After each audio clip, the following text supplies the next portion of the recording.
We're still here. Oh, yeah, we're still here. We are still here, but we don't really have very much in the way of comics to talk about today. So we thought we would talk about small press in general. No, we're not going to talk about small press. Yeah, We're going to talk about my glasses. You're going to talk about whatever. But you don't seem to understand how important it is that I talk about my glasses right now. Is that you see, right? These are the glasses. These are the glasses I usually use. These are my most recent prescription. Okay. Now I had an appointment with an optometrist.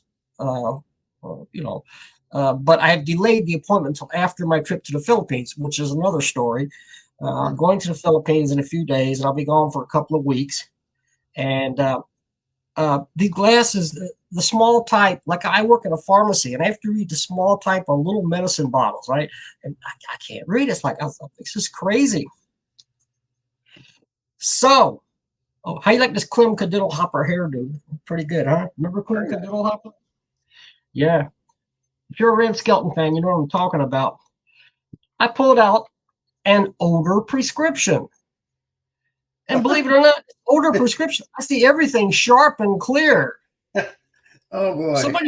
Somebody screwed it up last time. Last time I went to the optometrist, they screwed it up, man. I've been going back in time.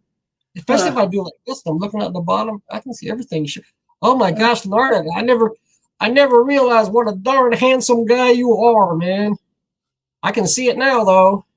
You guys see it? Darn handsome, right? I see it. I don't know if anybody else does, but I do. Makes me want to grow a beard and dye my hair white. Exactly. You know what I was gonna ask you.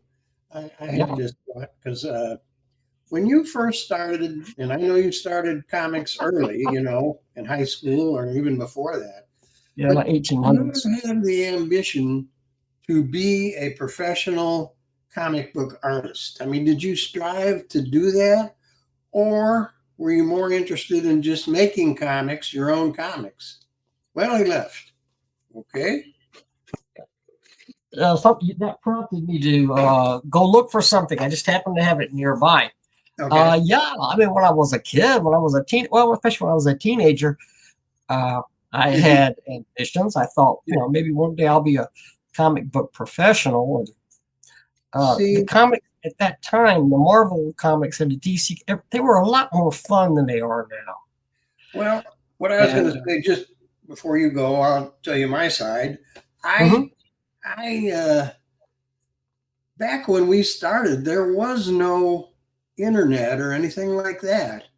So if you thought you wanted to be maybe a professional cartoonist, what would you do? How would you do it? I know you could do it today by, you got Instagram, you got Facebook, you got Twitter, you got all kinds of things where you could show your work and say, that kind of thing. But back when we started, I wouldn't have known how to do it if I wanted to.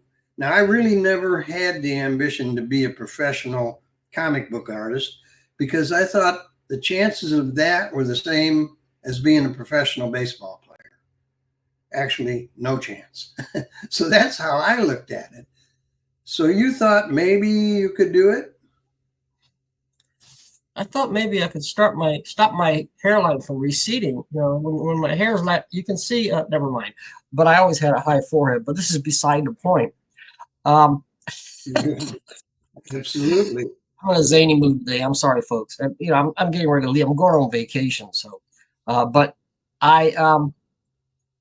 in those days, my only understanding of how to become a professional was to send something to Marvel or DC, send a portfolio of your work.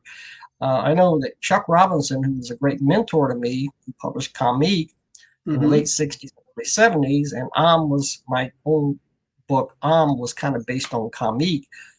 It was certainly modeled after it. He sent a portfolio into Warren magazines, Creepy and Eerie and Vampirella. And at that time, Marv Wolfman was one of the editors of Warren magazines, and Marv Wolfman was an old friend of Chuck's from the 1960s in their small press days. And so Chuck sent in a story and a portfolio, and Marv liked, it was a particular story that he wrote about a sinister portrait, like sort of a portrait of Dorian Gray type story. Hmm. That, Okay. the portrait had some sort of a sinister magic about it. And but Marv sent him a letter and said, "Well, it's okay, Chuck." And I do remember our small press days. I read the letter. This is kind of neat. So I'm reading a letter by Marv Wolfman to my friend Chuck, and he says, "But it could be better, and could you rewrite it and do it like this?" So Chuck rewrote the story and sent it in, and Marv said, "Yeah, but you still need to rewrite it." And anyway, it was a whole process. It was a Yeah. whole process. Yeah. So just what I'm saying is, even if you know somebody, and Hmm. often that's what it is, who you know. Even Yeah. if you know Especially somebody, back then. Yeah. Yeah. Yeah. yeah, it's not that easy to get into No. professional comics. I know that when I wrote Mighty Mouse for Spotlight Comics, which was a short-lived mainstream publishing outfit that Jim Main was involved in. I wrote Mighty Mouse and Underdog and a few other scripts. And uh, I had one story published, and I had other stories that were slated to be published, but Spotlight Comics went under. Probably your fault. It was my fault. And but Marvel got the rights to the Terry Toons characters, Hmm. Heckle and Jekyll, Deputy Dog, all of those characters, and Mighty Mouse. And so I wrote a letter to Marvel Comics and said I was one of the writers on in Spotlight Comics when they had the Mighty Mouse series. They owned all the Terry Toons characters, and if you're interested, I'd like to write for you Hmm. guys. Yeah. So I had a lot of nerve. I'm telling Marvel, I want to write for you guys. What do you Yeah. think? What And they I think. did get, yeah. The thing was, and I got a response. I mean, I Uh, got a handwritten response, a letter in the mail from Marvel Comics. I can't remember who was a particular editor who was involved in that series of Terry Toon's adventures and stuff. And they said, "Well, we have plenty of artists right now. We have plenty of writers, but we'll keep you in mind." yeah. Which was a nice way of saying Mhm. adios. Yeah. Exactly. But at least they sent me a handwritten Yeah. response. Well, at Yeah. It's least, something to have. I got something. Most people get ignored. Right. At that time, I think they So were getting like 900 to 1,000 submissions a sure. day from people. So Yeah. once I kind of realized that's not going to happen. I'm not going to be able to do that. And I, at the same time, kind of discovered small press, and I said, well, I can still make comics, and I can just do what I want to do, which is the beauty of small press. You don't have an editor, you don't have any deadline, you don't have anybody telling you what to do, and it's for me at that time. I said, man, I'll just draw some comics and see what happens, and I've been doing it ever since, and I think so have you. It Yeah. just turned out to be the best way to go. Um, Certainly can You're try to your make it, own boss. but if you can't do that, this is a lot of fun. You can have a great time doing your own comics and trading them with people, and you can sell them. And very few, make a living doing this. You know, Excuse it's me, folks. rare to try and make a My living allergies doing are this. bothering me. Pardon me, Go ahead. what? My allergies are interrupting me.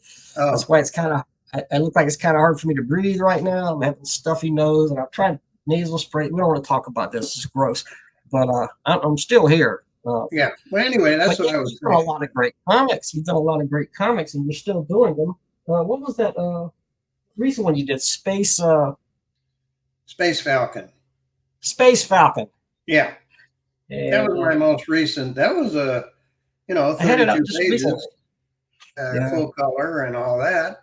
And full that color. was a lot of It was a work. great I book. could, and while I was thinking, doing all that, which that took me about 4 months, but I was thinking, boy, if I was a professional, I couldn't take 4 months to do 32 pages. That would Well, be, they'd never accept that. you got to meet that monthly deadline, whatever it Yeah, is, right? yeah, Which is why Barry Windsor Smith, and he did Conan, he had so much problem, so much. If you looked at the Conan, the books that he did, Uh-huh. as they went along, they got more and more complex, more and more complicated. The art was very intricate, and it was just you could see that this guy. I mean, that was a lot of work Yeah. to do month after month after month, Yeah. and he couldn't make the deadline. So Meet eventually, the deadline, right. they It would replaced be him with very, very John stressful. Buscema. Yeah. But of course, mainstream comic books have a guy that does the pencils. They have a guy that does the inks. They have a guy that does the color. They have a guy that does the background. Right. We don't have all that. We can have some help with some other artists, but not quite to that extent. But we don't have deadlines either. Anyway, that's what I enjoy about small press. Uh, it's just more fun, I think. Yeah, I was going to mention. Well, I still am going to mention the small press co-ops. I'm not going to get into a lot of detail about it, but Mhm. I just pulled this up. This is something I did in 2001. In fact, it's the what is this? Who's calling me? Orange GOP voter information. Well, you know I Oh want to boy, answer that, right? yeah, right, Voter information. yeah, really.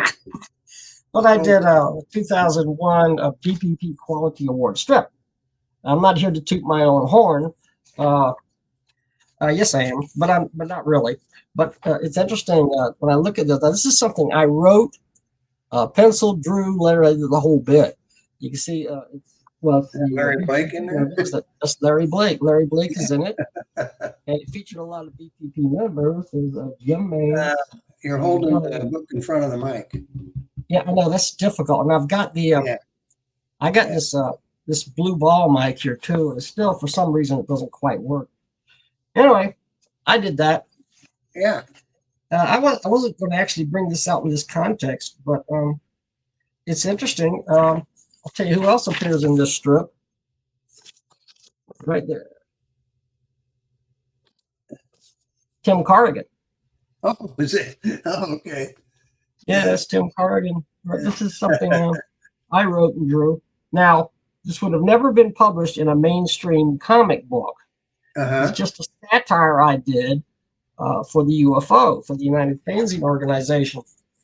Um, but I did have those ambitions in the early days. And when do you think those ambitions died out? I don't know about for you, but Yeah, somewhere I along know. I think because I realized that the stuff that I did wouldn't fit in Marvel or DC, which was the big two in those days. Hmm.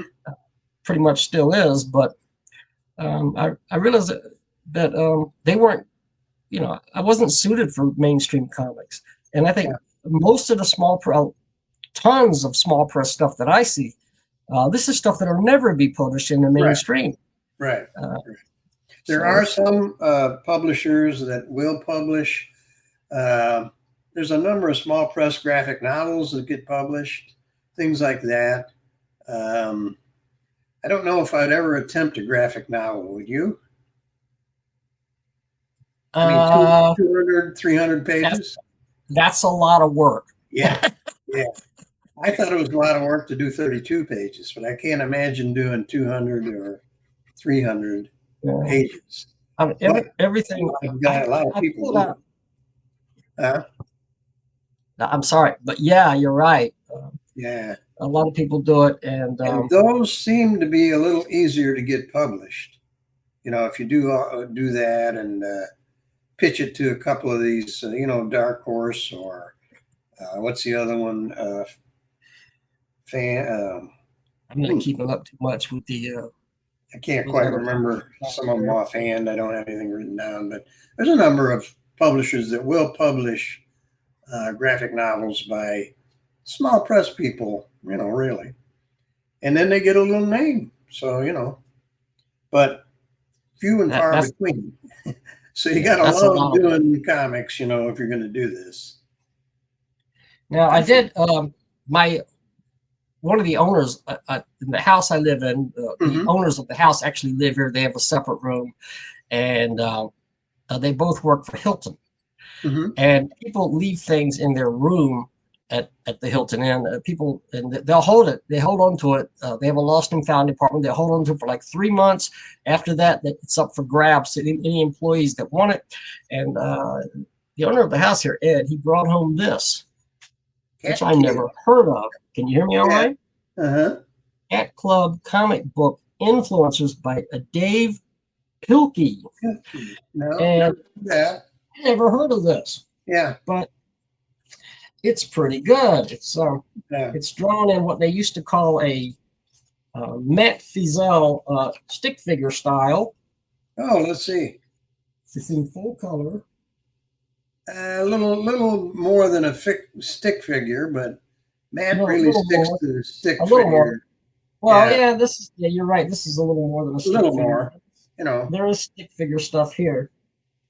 But see, if you're going to do a graphic novel, look how simple that is, so you can get a lot of work done because the art is simple. You There know, you go. This is almost stick figure, is what I'm saying. But close. it's You definitely. know. I don't think without. And I never heard of this guy, and I never heard of this, but I did look him up on Facebook, and I saw that a couple of people I know said nice things about him. So he must be pretty good. Yeah. But still, I think that Matt Fizel influence is right there. Oh, I think so. Sure. I Yeah, kind of had the same exactly. kind of thing. Go ahead with yours. I got one too. It's Yeah, okay. I mean, it's okay. Yeah, that's it's not simple stick and figure, yeah, but it's similar in the simplicity, and but it's also very sophisticated. If you read the stories, they're hilarious. uh-huh. Well, I belong to here in St. Louis. I belong to a comic cartoonist group called Ink and Drink, and Right? and You told it's me we I've meet heard at a about brewery, so that's kind of nice, a microbrewery.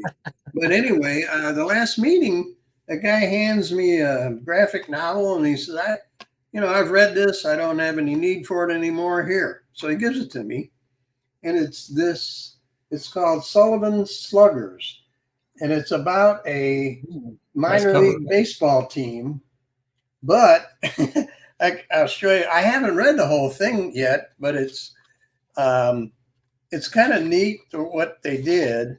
But anyway, let me just show you a couple pages. Here's the type of artwork it is, like this. Ooh, very nice. Ooh, It's very detailed, and all that. And the story is they're on a bus going to kind a of gritty. game, and they come up. If I can find this for you, they come up to a place that says "Do not enter." And they're all on the bus, and it's right where they're going, and it tells them "Do not enter." And so I said, "Well, we got no choice. We're going through there." Well, when they do that, it turns out that it's full of monsters and all kinds of stuff. They run into these monsters, and people's heads That turn explains into the sign. monsters and all that. And here's another page with a monster,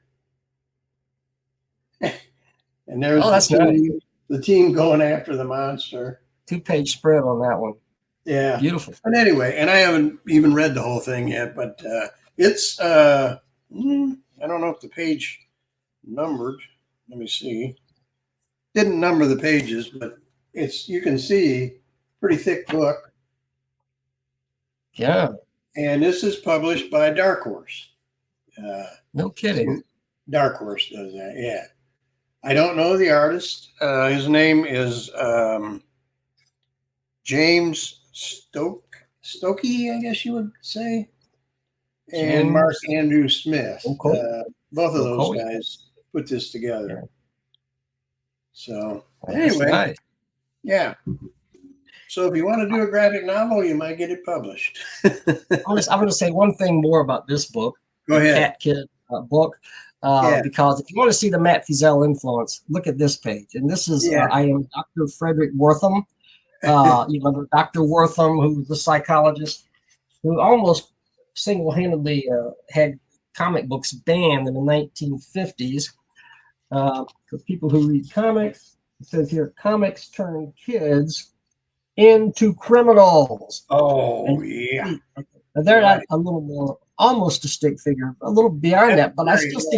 I still see a Matt Fiesel influence on this. Yeah. Matt influenced an awful lot of people. So Yeah. this guy here has Charlie Brown's Charlie shirt Brown on. is in there. Yeah, I see. Yeah, Yeah. but this was somebody who was just left in their hotel room, and Yeah. Yeah. and it Sure, was they just recovered. Now accidentally forgot I it, have a but copy of this. If any of you guys out there you've heard of Dave Pilkey, tell me what else he's done. Pretty talented guy. yeah. Um, Yeah. oh my gosh. I thought we were going to talk about co-ops. So I got all these old co-op zines and Well, we can stuff. certainly talk about that. We can mention those. Yeah, I was This in a couple. The SPS, I was the in that SPS. Press Syndicate, and Look at I the don't issues of Rap Sheet that I have. Rap Sheet Uh, was that the the Small the Press. Small Press Syndicate newsletter. Okay, Looks like it says I don't know R if I'm Sheet in on any there. of that or not, but I was a member at one time. I don't remember a whole lot about it. Oh yeah, Rap Sheet, the SPS. Now they are a Facebook group, essentially, I believe. yeah. And but yeah, I was in that. I was in there long enough to accumulate this many issues of their newsletter, their monthly newsletter. So Wow. I was there for a while, Yeah, and I didn't have time to go through these. But I know you're in here. In fact, yeah. this is I'm in how there somewhere. I Yeah. first heard of Larned Justin because of Rap Sheet, and Oh, okay. because of the SPS. I can Then see we that did Dave. something called Vloggerheads where we were both there. Yeah, we did that too. But I first heard of the Vloggerheads. We ended up on a vlogging site and Yeah, also Let's Vlog. yeah, yeah. Um, but I'm just looking at this particular issue here, and some of the members: Renee Blancett, Dale Martin, Ronson Butler, Sherman Burnett, uh, Artie Boom, People Matt still go. Levin, Those people are still around. Daniel Nollenberg. Now, a lot of these people are still around. Yeah, Mm-hmm. but that was interesting. It wasn't the first small press co-op, but it was one of the best. Yeah, One of the yeah. best. And I got all these issues. Wow, Where am I? that's really I'm over cool. here. There's the camera. Yeah. Um, I might have some in the basement somewhere. yeah, issue number 28. Wow. Yeah. Okay, who drew that? Who's Can't on read it? it. Okay, I don't know who drew that cover. Oh, okay. But Steve put in there who did the cover, but I don't know. here's issue. Andy Nukes did this one. Issue number Oh, Andy Nukes, yeah. 144. Oh, he did everybody's cover for a long time. If you Yeah, didn't have an Andy Nukes cover, you weren't the in. great John Lambert. That one I don't know. Oh well, he's terrific. You Mhm. know him. You just can't remember right now. We talked about something that he drew a couple of years ago. This Uh-huh. show's been on the air. How long has this show been on the air? Like 3 years now. Time What, our flies. show? Yeah, Yeah, 74 episodes, and it might be 3 years. yeah. It's Um, 3 years or close to it. yeah, It's hard to believe. and And the look how only way young we we can look. exist, I got to make a little pitch here. The only way we can exist, not the only way we can exist. I mean, we can do other things, but what we like to do is promote your comics if you are a creator. Uh, if you would like your comics featured on our show, what you need to do is right below in the description is both of our addresses, and send us each a copy of your comic, and we will get it on the show. We will take our time taking a look at it. We'll promote it the best we can, and our views have been up in the 150 range most of the time. Not a whole lot, but it's decent for what we're doing. Certain And we episodes, sure love the to Steve promote Willis your episode, comic. Huh? the Steve Willis interview got over like 450 Yeah, that views. was over 400. Yes. And some Yeah. of our interviews have been very high like that. We like to interview cartoonists. If you want to come on the show and be interviewed, our email addresses are down below also, right below our address. Email us. We'd love to talk to you about that. So, essentially, we do interviews and we also review your comics. We review the comic, but we do not critique the comic. We're here to support and encourage people in the small press creators. We don't feel that we can critique small press comics. We don't know what was in the creator's mind when he did it. We can critique mainstream comics easy, but not small press. And we wouldn't want to attempt it even. So we just promote them. So did you know when I was a kid, I didn't really like Steve Ditko's artwork. You didn't? No. And Don Heck, oh my gosh, forget Don Heck. He's the worst sketchy I thought at the time. I respect him more over the years. He did great work on Iron Man. Steve Dick, I was totally Kirby. Of course, I was a kid. I'm talking about 6, 7, 8 years old, and I'm collecting comics. But the stories of Spider-Man was so great, those early issues of Spider-Man, that I couldn't wait. Every month I'm buying them. And but I don't know. At that time, I remember there was a letter in Spider-Man, and I remember reading it. Somebody wrote in and said, "Well, Steve Ditko, he draws everybody with square heads and square bodies." Of course, over the years, I didn't realize at the time just how great he was and what a storyteller he was. And now he's one of my all-time favorites. Way at the top. But it's funny how your opinions change over the years. Yeah, I was never a superhero fan in mainstream comics. I kind of like Batman, that kind of thing more, but not that I would, subscribe to it or anything like that. I just was never interested in that. And I've said many times on here, my big thing was Mad magazine. I thought the original artists from Mad were the best artists I'd ever seen. So that was what my thing was, not mainstream comics.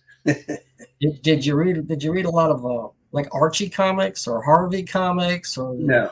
None of that. None of that either. I actually much younger. I like Walt Disney, the Disney comics, Mickey Mouse. There you go. There you go. That. And I live 15 minutes. I live 15 minutes away from Disney World in Orlando, so I'm a fan of Walt Disney. I once had in fact, it was a friend of mine. She had a little shed behind her house where she lived with her mom and dad. And she told me that there was a bunch of old comics back there that her dad had bought back in the 1950s. And I went out there with her, and there was a whole bunch of Disney stuff from the 50s. Carl Barks, Uncle Scrooge, Carl Barks artwork, and a number of original, not reprints, the originals. And I was able to acquire a few of those because she was a friend. So she gave me, you can have them. She didn't know. Even then, they were worth something. But now, But I don't. But at one point, I sold my entire comic collection, which is a terrible tragedy, and I don't have them anymore. Have you ever sent a comic in to be the company that puts them in a slab and then grades them? Have you ever done that? No. You seen those? Puts them in a slab and grades them. You know what I'm talking about? Huh? No, I really don't. I haven't heard of this before. They're in a clear slab of a plastic slab when they come back to you. Put them in graphite or something like Han Solo? Pardon me? You remember when Han Solo was trapped in a granite or something? He was a big stone thing. Never mind. Anyway, the company will grade the cover. If the staples are rusted, it will knock off certain amount, and you get a grade. I don't know how much it costs. The prices vary. I think the cheapest may be like $25 to have one done, But if you Wow. have a favorite comic and you want to preserve it, I think that's why people do it. But the company grades them and sends them back to you in this plastic. I don't even know if you can get them out of that plastic thing, but Yeah, a really. How lot do you of read them? people do it. You know where I see it? There's some guys that have a YouTube show called Power Comics, and Power Yeah, Comics, those guys. they do early small press, but superhero small press done by very amateur artists. They are, and that's what they love. So they will take And some of those, send them in, and get them graded and everything. but they So it's most pretty that interesting. those guys they are what are they trapped in the 80s or 90s. There was a certain Yes, particular era that these right, guys are fans of, right, and right. And that's what they they refer to them as Power Comics. That was power the comic. name they give them. But Tony yeah, Lorenz, Tony Lorenz is the I think the he is in one. king of John power Tar. comics. I think he's in John Tar, which was a John Tar, he superhero. did I think John Tony Tar. Lorenz was in that comic I doing have part of it. it. Maybe you Well, have yeah, a John Tar. I don't know. If you do, that'd be interesting. John Tar. Yeah, like 30 years ago or so. And the Power Yeah, it Comics is. guys collected it, the Complete John complete Tar. John Tar, in one big volume. Well, you know uh, who put that out? Power Comics. Those Power guys. Comic. They did that. Yeah. Yeah. Yeah. Their And YouTube also, show did that. Yeah. so like But we're looking here at yeah, that's Tony what they Lorenz, enjoy. it's the very first John Tar story right there. Yeah. Yeah. Uh, and Tony just got better and better since then. But Yeah. it's kind of classic stuff. It's really good. Yeah. I could Interesting. recommend it. But when you Yeah. see them in that slab and they're graded, you're spending a lot of money to do that. And I don't know if you can ever get it back out of the slab. But That would be the problem to me, and I don't yeah, see you doing could that never read it again. unless you have like a copy of If you have Action another Comics copy. #1, Right. and you don't ever want to read it again, and you put it in this, Well, and you can't break the plastic with a hammer. It's no, you there. couldn't do that. I Yeah, don't know if there's any way to get it. It didn't look like there was any way to get it out once they put it in there, yeah. but it's just So a I'm way to stuck. preserve it, and it gets graded. You have the grade on there and everything. Yeah, You I'm know, stuck with comic bags because my old comics, I'm gonna take them out and I'm gonna look at them from time to time. yeah, me too. So Yeah, I'll settle for a I read comic them. bag. Yeah, Most of my small press collection is also not really most, but the older stuff and the 8.5 by 11 stuff, which is generally older stuff. yeah, Those are all in plastic bags. So I'm yeah. trying to save a lot of this. The other thing I I got kind of forgot to mention that if you do send us comics, I do have a little antique toy store near me, and they allowed me to put a display of small press comics in there. And if one of yours would sell, you would get half the cover price, which I know if you have $1 comic, getting 50 cents in the mail is not too exciting, but if they sell, I send you the money. And my experience is it's very hard to sell them. Very, very hard in stuff there, like that. especially in Yeah, that store. But I asked the owner, he just remodeled, and I asked him, do you still want to have these small press comics? Oh, yeah. He said, oh, absolutely, I want them. Okay. I'll keep restocking it, changing. I will change out the comics every so often so everybody has a chance to sell. And so I keep them in there for a few weeks and then change them out. at least they're there. Yeah, I'm at sure there's least a they're lot of there. other stuff. If there's a chance somebody buys it, I will send you half the cover price. Yeah. And there's probably toys in there that have been in there for years and years and years that nobody's ever bought. But one Yeah, day you know what they that will come store across mainly does is Pokemon cards. That's how Pokemon. he Yeah. that's how he survives. Pokemon cards. Yeah, it's only open a couple days a week, but that's what he does. He said he sold a Pokemon card for $3,000. Wow. Yeah, yeah, Wow. Shut down for the weekend. Yeah. Take some time off. Yeah. I don't even know what they are. Right? Yeah. Well, I was looking through a lot of stuff today, and I came across some interesting stuff. We talked about co-ops. Of course, there's the United Fanzine Organization co-op. The only reason I want to mention this is because this was issue number 200 Oh boy. of their newsletter, Yeah. Tetragrammaton Fragments. We're up to 277 now. Mm-hmm. And Jason DeGroot was the chairman of the UFO at the time. But I Jason? had a person there, Oh, Jason okay. DeGroot, and this was issue 200. Mm-hmm. And what year did this come out? Year 2000. So the UFO had already been around since 1969. Mm-hmm. And I put a page in there where I drew a picture and I listed every single member of this group. You want to talk about small press history? Everyone who had been a member up to this point. Oh wow. And Holy there they cow. are. And that's me. That's me in the middle. Of course, you can recognize me by the huge muscles. And, but Yeah. there's the names. Well, the members over 200 issues. Wow. That's Yeah. amazing. Huh. So, history, let's see. Gene Cahoe, Mark Ennis, Jim Main, Bill Del Marcinko, Artie Ed Romero. A lot of these people are missing in action now. But Ian Oh yeah. Shines had been a member, Mike Tuz, Randy Reynaldo, Rich Morrissey. I mean, just Tim Kelly, and a lot of people you might have heard of. Mm-hmm. And Sam Gafford and Carl Gafford, they were brothers. Carl Gafford started the group, and Chuck Bunker had been a member at that time, and on and on and on. So, I didn't really prep for this show, but I dragged out a bunch of old co-op Yeah. zines. Just Right. I thought, well, it might be interesting to bring these up. Sure. Yeah. Here's something else. This is not a co-op zine. No, Tim Corrigan published this. Oh boy, I never saw that before.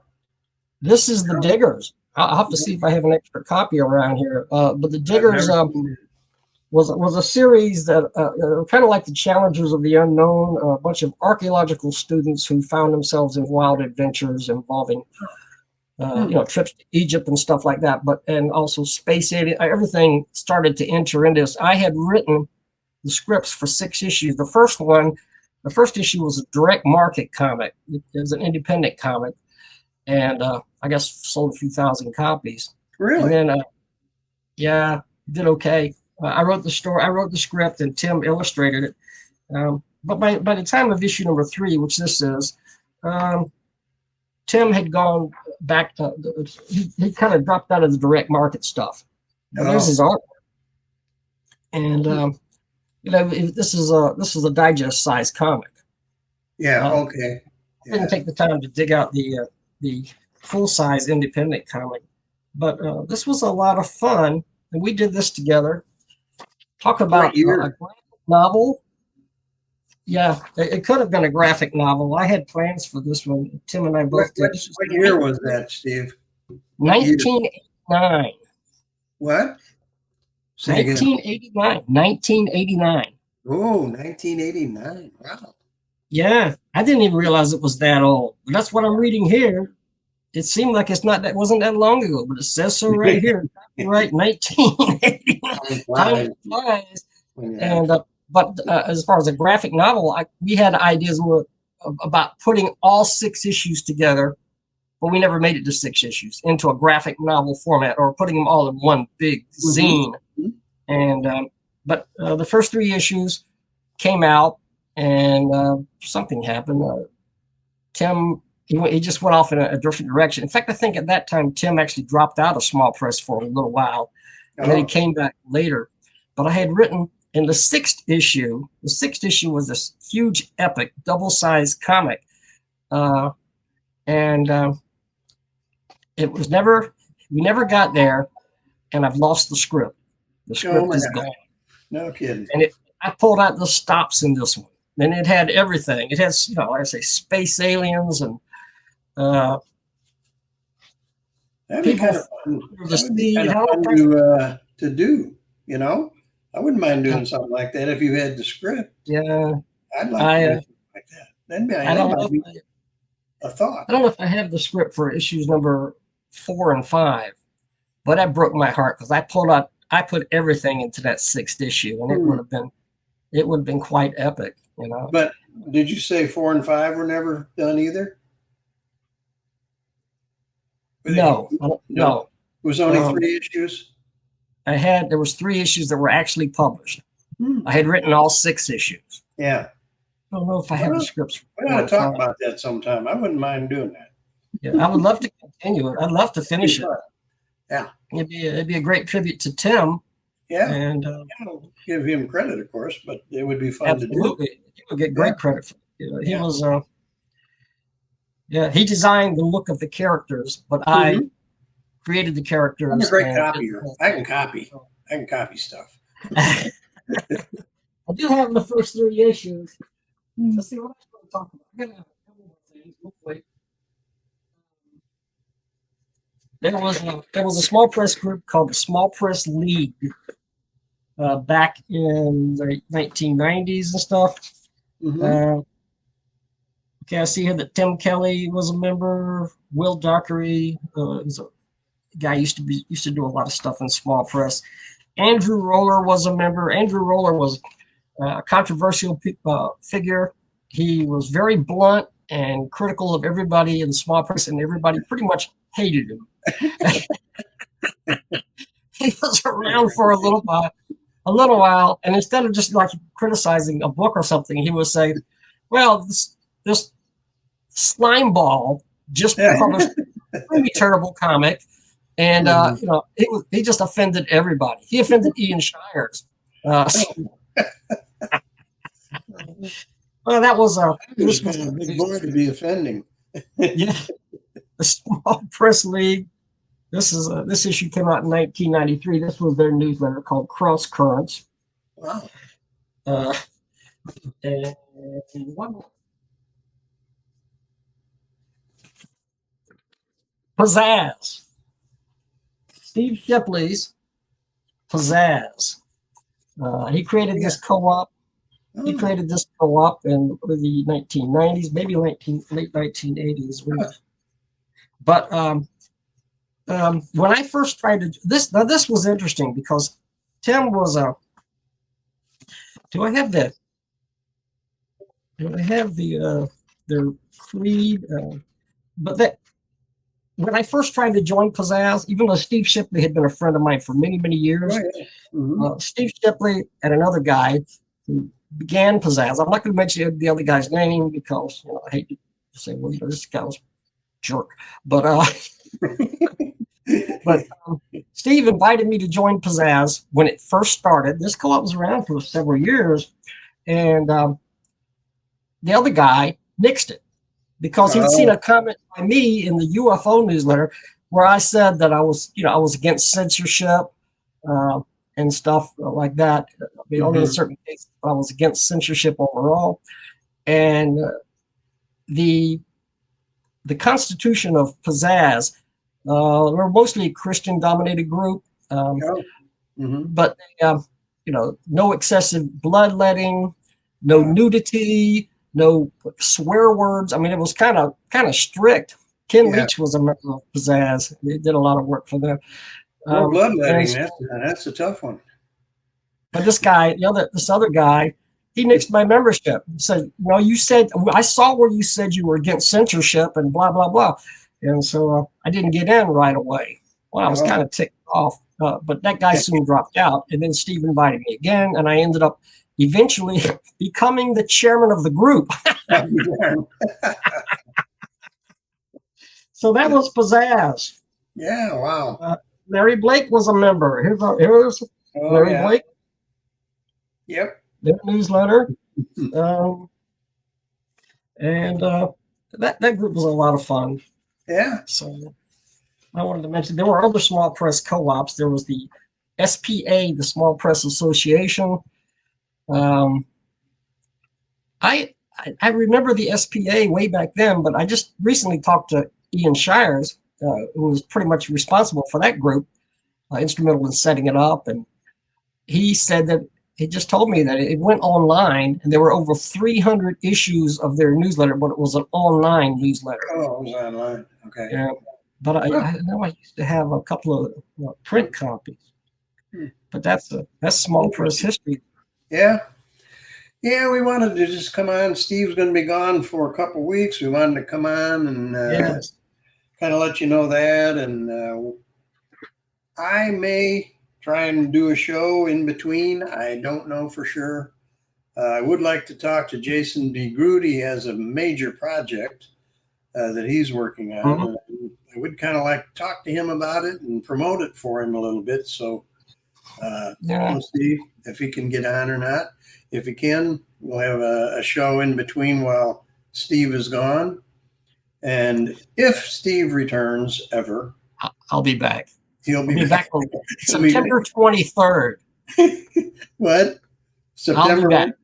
I 23rd? return September 23rd. It's going to take me a couple of days to get over the jet lag, but Oh, yeah, right. Okay. so Well, that's we going to won't be jump right into a show the first day that'll be a you're back. Monday.